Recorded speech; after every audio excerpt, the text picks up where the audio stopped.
Now, since we're here, let's just do the feet, right? Why stop here? Why stop there?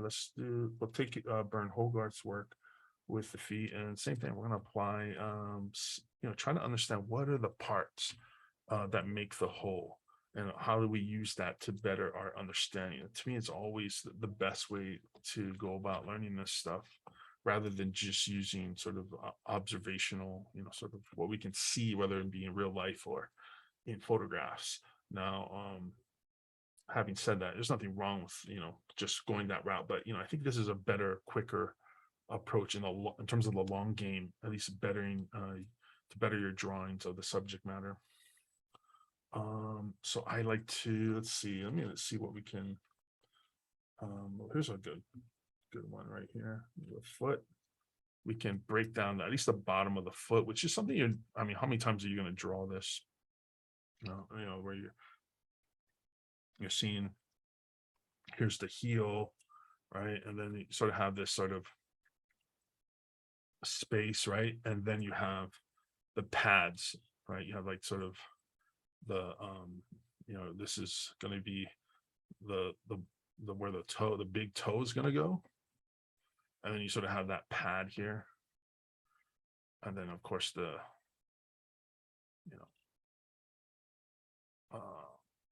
sort of foot here. Now he's really exaggerating a lot here. Then again, maybe in those days people walked more barefoot, so they had a lot more. But people nowadays, I mean, they're just wearing shoes all the time, or so the feet's going to look maybe a little bit less less less protrusions, right? More softer forms. But let's go with what we know, and kind of stick with that. And so I sort of have this here. Let me simplify it just a little bit. So I'm going to take my drawing and just lighten it just a little bit. I'm using these level sliders to just reduce it. I can just do it this way. Let's go here. Actually, you know what? Let's do it this way. Hue saturation. So I still want it to be colored. I just don't want it. Yeah, I think that's better. All right. So now I can draw right over it, and it's not a big thing. So the toe, I think it's really important, just like the thumb, to me is the part to really focus in on the hand. I think the big toe is a great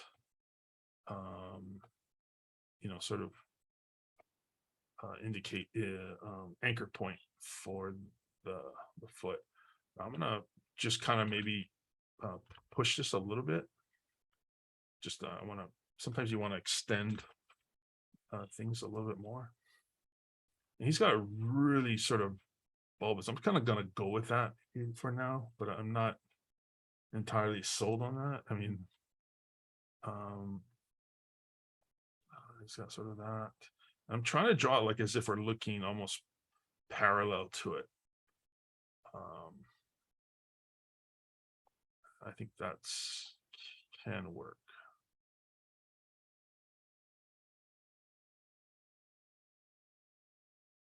And I apologize. Some of these things look, like some things we've seen out there. Just for now, bear with it. Right, just part of the exercise here. So we have that format. So I can break this down. Again, maybe if I want to be a little bit more exaggerated with it, just like how I would if I was drawing the hand, I can.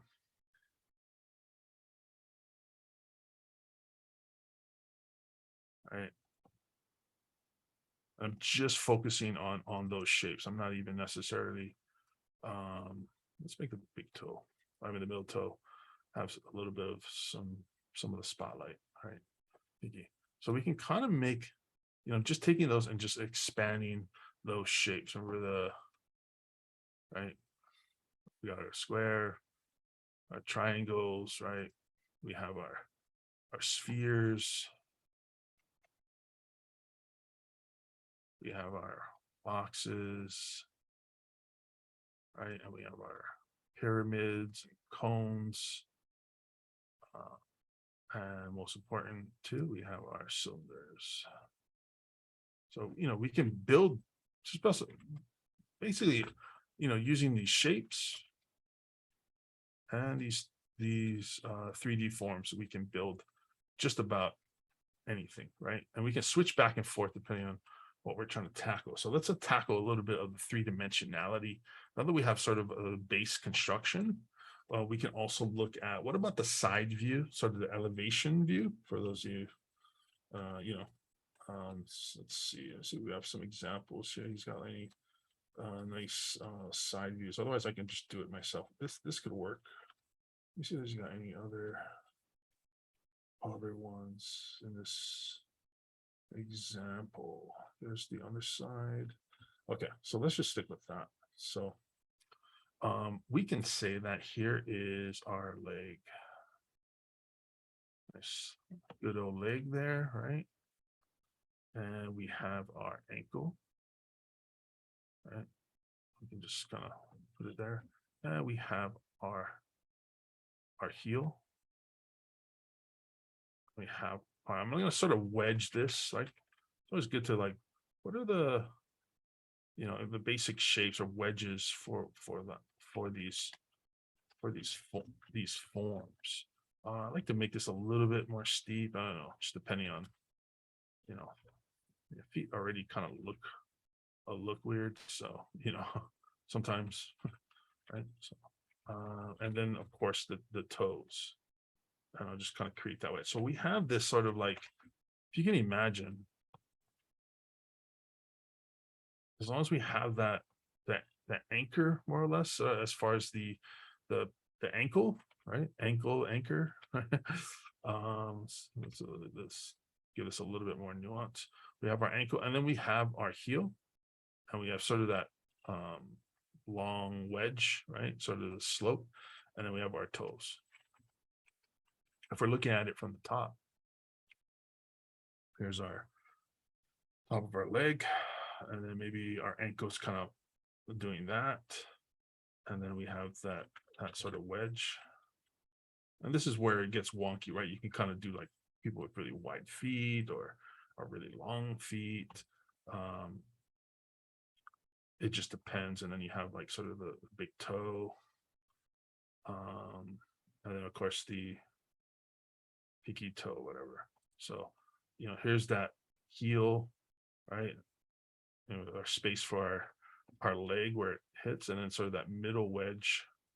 So this would be 2, 1, and 3, 3, 2, and 1, right? And we can kind of just use that, just, basic, right? Just the pure shapes. That's all we're doing. And we kind of understand that, we can start building this thing out. We can do for more or less every animal. As long as we stick to these proportions, this has to be more or less, I've never, I just call it the way I see it, depending on what I'm going for. But this is obviously going to be kind of long, but it can't be too long. You can kind of get away with doing some, toes, and you can almost push this out. You can make this more bulbous, more arched, all kinds of real big, thick padding. And, you notice it's almost like I'm building a shoe at this point. You kind of see how this works. That's why I love this formula. I remember when I discovered it, sort of stumbled upon it, I realized, I'm like, oh, this is a perfect way to just draw shoes. It's like this on, when you're drawing characters and stuff like that. But it's just a nice way. All right, let's quickly get into doing a little bit of some three-dimensional examples, and that will be it as far as this goes. Drawing the front of the foot, I think, is probably the most common scenario, right? Notice we're looking down a little bit, where our eye level is a little bit above the foot, so we're going to see the top of that foot. So it's really important that when you're drawing your foot, you're thinking about, are we going to see the top of the foot? And I try not to draw like feet that's just that. I try to avoid that at all costs, unless that's the style, it's set in tone or whatever. What I try to do, instead of doing that, if this, like, here's my leg or whatever, here's my ankle, what I try to do is now draw the foot that way. That just from like a general, so we're looking now. This angle is irrelevant. This angle that is facing this direction is not as irrelevant. It's not as relevant. It's just I'm just trying to find a way to get away from where the toes are here. Right, and we're just looking up. I feel like it flattens out the space. It looks really cartoony and cheesy. I used to do this for years, and I just was so frustrated. So, but now I try to, what I do is draw my feet where now instead of, if I was drawing that same angle, now we're seeing the top, and here's our thing, and then we can see maybe here's our ankle, right? That kind of idea. It's gonna be a lot better, even though we're talking, what is this, like 15 degrees, difference. I don't know, somewhere around there. I mean, this has come down just a little bit. So, I recommend, at least in terms of when you're drawing feet, that try to don't pick the parallel angle. I know it's tempting for a lot of you that have struggled drawing with in 3 dimensions. Just avoid this, we call parallel view, or elevation, side view or whatever, or flat view.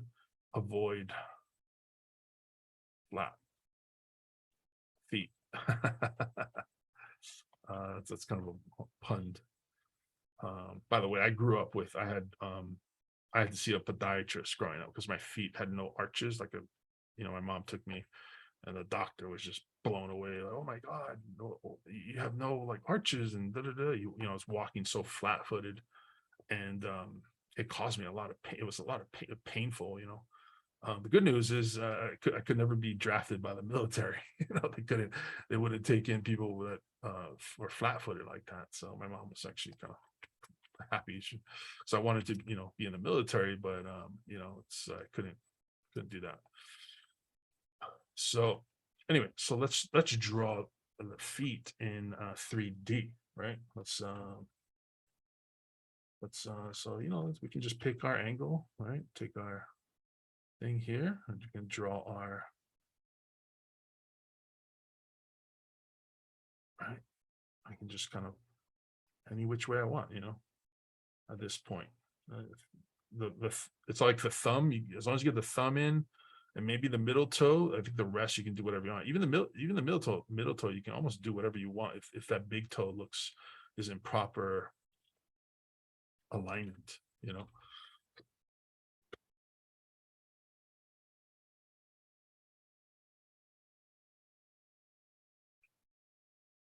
I like to when people really are doing a maneuver where their feet is just completely, walking on the toes or something, they're doing like a dance move, or maybe they're they're using some kind of shoe, or whatever, you can kind of see where this is going, but it's just a lot more dynamic than if they're just putting their foot flat on the ground. So you can get really creative with how you do it. But I honestly, I'm not I don't do feet, at least in terms of studies, as much as I do hands. Just not my cup of tea, but it's still very cool. I think there's a lot to I think what's really interesting, if you look at how the toes spread out to balance out, like someone that's doing some kind of crazy move or whatever, maybe they're doing a kick, or they're kicking the ball, with their other leg. If you look at their opposite leg, the pivot foot, it's really interesting how this has to dig into the ground. Like, this is the ground plane, the balls of the feet have to dig into that ground to really be effective. It's just really interesting, sort of how the physics and all that work. And I think let's do, just for the hell of it, and I kind of want to do, let's see, I don't know, using a little bit of his formula for the foot, really sort of boxy, really getting those, really try to get those. Like I like how he separates the big toe. I wish my foot kind of looked like that, in terms of I like how it's like almost like a separate head.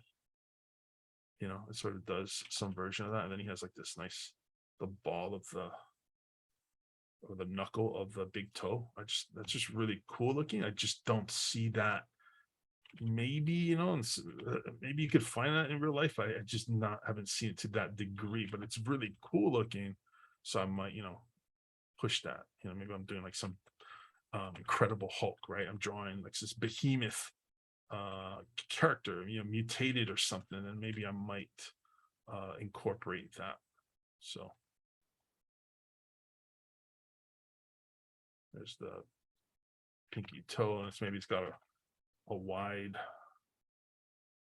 kind of thing, right? This is sort of the wedge. So I'm sort of going in reverse, just trying to see what happens. But it's fun, to kind of play. It's like putting together a puzzle, and just kind of seeing. Now I want this to be a little bit of some rise there. Let's get the ankle. The ankle is the anchor, right? If you get the ankle in and you make sure, ankles tend to have an angle to them, these are their center point, and it gets tricky. Every artist sort of draws us at a different angle, but I find as long as it's the angle of those angles, I've seen some artists do it this way, I've seen some do it that way. I like to make the inner ankle, let's see, my cat depends on the calves, what the calves are doing. But if the calves are starting doing that, then I'll do the outer ankle a little bit higher and this a little bit lower. But if the ankles aren't flexed, then I'll do it a little bit more level. It just depends. It depends on what's happening in that scene for the particular muscles in the lower leg. But there you have it. You could just line them up if you're unsure. But to me, it's something I need to clarify with. I got to talk to one of my anatomy expert mentors or whatever from back in the day. I need to, like, whenever I see them, I'm gonna ask them, like, hey man, angle on the ankle, is it always the inside that's lower? So I'm confused. Everyone draws it differently, and I'm just at this point, it's perplexed me. But again, we can kind of think of those wedges, how we can kind of separate this, and this is kind of fairly shallow. Like I didn't really do it to this degree here, I really didn't do it to there, but I can go back in and push that, or even just push this back some more to kind of give this a little bit more, right? You can kind of see where I'm going with that. And I think that's going to be it for the feet. Again, it's just to show you how I interpret the material, and you can do that yourself, whether in class. I'm always going to I like to do this stuff just, as a teacher, but also for myself. I need to study. You can't study this stuff enough. If you just think you're just going to keep doing things and that you're going to get better somehow without actually studying it, I think you're sadly wrong. At some point, you have to look at how the sword is made to better the sword. You know what I mean? You just have to. You're going to have to at some point. You can't just keep using it and then expect a different result.